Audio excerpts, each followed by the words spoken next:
तो स्वागत है दोस्तों आपका एक बार फिर से नई वीडियो में। आज की वीडियो में हम बात करने वाले आरआरबी टेक्नीशियन एग्जाम की एनालिसिस की। 24 दिसंबर की थर्ड शिफ्ट में से नहीं पूछे गए जीके के क्वेश्चन का एनालिसिस हम आज की वीडियो में करने वाले हैं। पहला क्वेश्चन आपका कि द्विविस्थापन अभिक्रिया क्या है। तो वे अभिक्रियाएं जिनमें यौगिक के आयनों अथवा अवयवों के परस्पर जो है विनिमय होकर नए यौगिक जो बनते हैं उसे जो है द्विविस्थापन अभिक्रिया कहते हैं। यानी कि जिस अभिक्रिया में दो यौगिक या फिर दो नए यौगिक जो बनाने के लिए जो आयनों के आदान प्रदान द्वारा जो प्रतिक्रिया करते हैं उसे द्विविस्थापन अभिक्रिया जो कहा जाता है। द्विविस्थापन अभिक्रिया आमतौर पर विलयन में होती है और उत्पादों में से एक जो अघुलनशील होता है उसे अवक्षेपित जो कहा जाता है और इस प्रतिक्रिया श्रृंखला से संबंध होता है। नेक्स्ट है कि अवक्षेपण अभिक्रिया क्या है।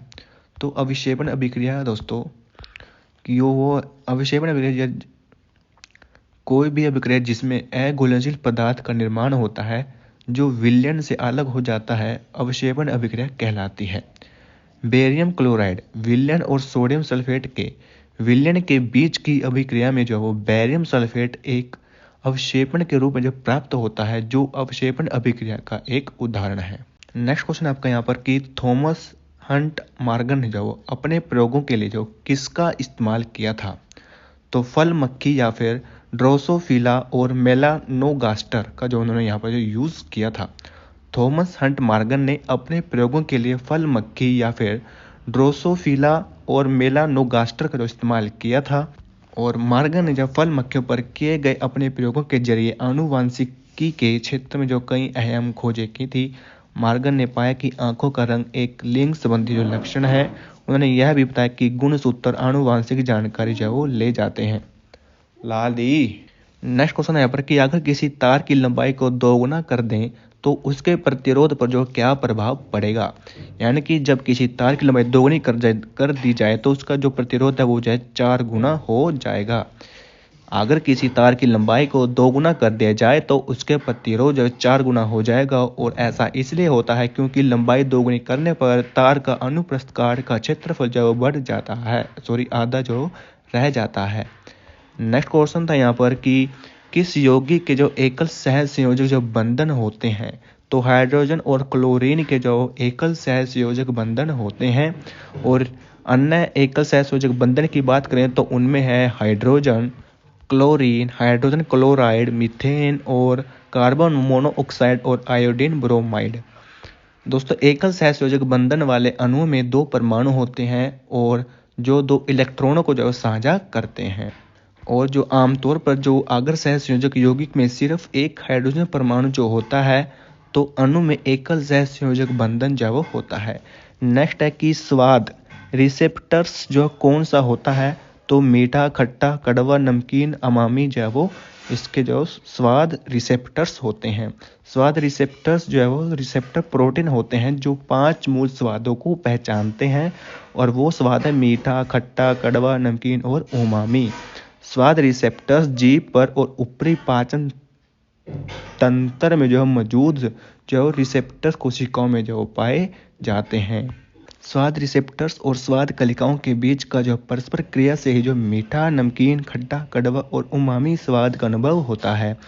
नेक्स्ट है कि जब किसी विशेष धातुओं को हवा में जलाया जाता है तो धातु ऑक्साइड जो क्यों बनते हैं। तो इसका राइट आंसर है ऑक्साइड के कारण। यानी कि जब किसी धातु को हवा में जलाया जाता है तो धातु ऑक्साइड बनते हैं। अधिकांश धातु में यह रासायनिक विशेषता होती है कि वे ऑक्सीजन के साथ मिलकर जो है संबंधित धात्विक ऑक्साइड जो वो बनाती हैं। नेक्स्ट है कि यदि तार की लंबाई को दोगुना कर दी जाए तो प्रतिरोध जो दुगुना होता है, ऐसा क्यों है। यानी कि तार का प्रतिरोध उसके लंबाई के जो समानुपात होता है। जब किसी तार की लंबाई दोगुना करने पर उसका प्रतिरोध दोगुना हो जाता है, ऐसा इसलिए है क्योंकि जो तार का जो प्रतिरोध है वह उसके लंबाई के जो समानुपाती होता है। नेक्स्ट था कि रदरफोर्ड ने अपने परमाणु प्रयोग में जो किस धातु का प्रयोग किया था। तो वो है सोने की पन्नी का। दोस्तों जो रदरफोर्ड है उन्होंने अल्फा कण अल्फा किरण प्रकीर्णन प्रयोग में सोने की पन्नी का इस्तेमाल किया था। रदरफोर्ड ने सोने की पन्नी का इस्तेमाल इसलिए किया क्योंकि सोना जो सबसे लचीला होता है और आसानी से जो पतली परतों में पीटकर जो बदला जा सकता है। रदरफोर्ड ने अपने अल्फा प्रकीर्णन में प्रयोग के लिए सोने की पन्नी का इस्तेमाल किया और पन्नी जो क्या इस्तेमाल इसलिए किया क्योंकि सोने जो सबसे लचीला धातु है और आसानी से पतली परतों में पीटा जो है जा सकता है। रदरफोर्ड ने अपने प्रयोग में अल्फा कणों का इस्तेमाल किया था। अल्फा कण जो कि हीलियम नाभिक होते हैं। नेक्स्ट क्वेश्चन था दोस्तों यहाँ पर कि ओलंपिक में लगातार 2 पदक जीतने वाली पहली भारतीय खिलाड़ी जो कौन जो बन चुके हैं, तो इसका राइट आंसर है मनु भाकर। पेरिस 2024 में मनु भाकर जो है ओलंपिक में शूटिंग में पदक जीतने वाली पहली भारतीय महिला जो बन चुकी हैं। इसके बाद वह ओलंपिक में 2 पदक जीतने वाली एकमात्र भारतीय जो खिलाड़ी भी बन चुकी हैं।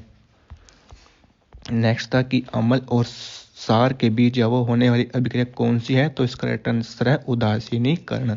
यानी कि अम्ल और क्षार के बीच होने वाली जो अभिक्रिया को जो उदासीनीकरण अभिक्रिया जो कहते हैं। और इस अभिक्रिया में अम्ल और क्षार के लवण जो और पानी जो बनाते हैं। अम्ल का स्वाद खट्टा और क्षार का स्वाद जो कड़वा होता है। अम्ल जो कि नीले लिटमस को जो लाल कर देते हैं, जबकि क्षार लाल लिटमस को जो है वो नीला बना देते हैं। नेक्स्ट क्वेश्चन था यहाँ पर कि जब हाइड्रा जो कई टुकड़ों में काटा जाता है तो हर टुकड़े जो कुछ समय बाद एक नया हाइड्रा बना लेता है, तो इसे क्या कहते हैं, तो इसको कहते हैं पुनरुद्भवन। यानी कि जो हाइड्रा दोस्तों वो धीरे धीरे जो बड़ा होकर एक नए हाइड्रा के रूप में जो विकसित हो जाता है। नेक्स्ट है कि पृथ्वी पर किसी वस्तु का भार 60 अगर ग्राम न्यूटन है तो मून पर उसका भार जो क्या होगा, तो 10 न्यूटन जो यहाँ पर राइट आंसर हो जाएगा। यानी कि चंद्रमा पर किसी वस्तु का भार जो है पृथ्वी के से जो कम होता है, क्योंकि चंद्रमा का जो गुरुत्वाकर्षण का जो बल है वो पृथ्वी की तुलना में लगभग 1/6 होता है। नेक्स्ट है कि जब कैल्शियम कार्बोनेट को गर्म किया जाता है तो यह कैल्शियम ऑक्साइड और कार्बन डाइऑक्साइड में टूट जाता है, तो इस प्रक्रिया को क्या कहते हैं, अपघटन या फिर वियोजन। अब रासायनिक अभिक्रिया जो है इसको कहा जाता है। यानी कि जब कैल्शियम कार्बोनेट को गर्म किया जाता है तो यह कैल्शियम ऑक्साइड और कार्बन डाइऑक्साइड में जो टूट जाता है। नेक्स्ट है कि जब आदमी का पृथ्वी पर वजन जो 60 किलोग्राम है तो चंद्रमा पर उसका वजन जो है कितना होगा, तो इसका राइट आंसर दोस्तों 10 किलोग्राम। अगर पृथ्वी पर किसी व्यक्ति का वजन 60 किलोग्राम है तो चंद्रमा पर उसका वजन करीब जो है 10 किलो होगा। ऐसा इसलिए होता है क्योंकि चंद्रमा का जो है पृथ्वी से गुरुत्वाकर्षण बल जो कम होता है। नेक्स्ट है यहाँ पर कि कम होता है। नेक्स्ट है कि चंद्रमा पर गुरुत्वाकर्षण बल पृथ्वी गुरुत्वाकर्षण बल का जो छठा हिस्सा होता है। नेक्स्ट है कि ब्रेक लगने पर वाहन को रोकने वाले बल को क्या कहते हैं, तो इसका राइट आंसर है यहाँ पर घर्षण बल। दोस्तों जब गाड़ी को ब्रेक से रोकने के लिए जो घर्षण बल जो काम आता है और यह बल जो वाहन की गति को धीमा करने के लिए जिम्मेदार होता है।